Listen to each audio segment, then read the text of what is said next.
Need to remove an old bank account? Here's how to delete it from Wise. First, open the Wise app and log into your account. Here at the top right corner, you can see your profile. Tap on it to open the settings. Now scroll down until you see payment methods.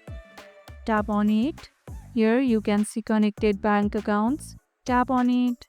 You'll see a list of all linked bank accounts here. Tap on the account you want to remove and look for the delete or remove account option. Confirm the removal and Wise will unlink the account. If it's your primary payment method, you may need to add a new one before deleting. If the delete option is not available, check if you have pending transactions using that account.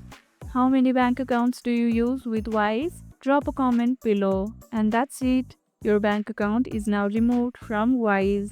If this video helped, hit the like button, share it, subscribe and leave a comment. Thanks for watching and I'll see you in the next one.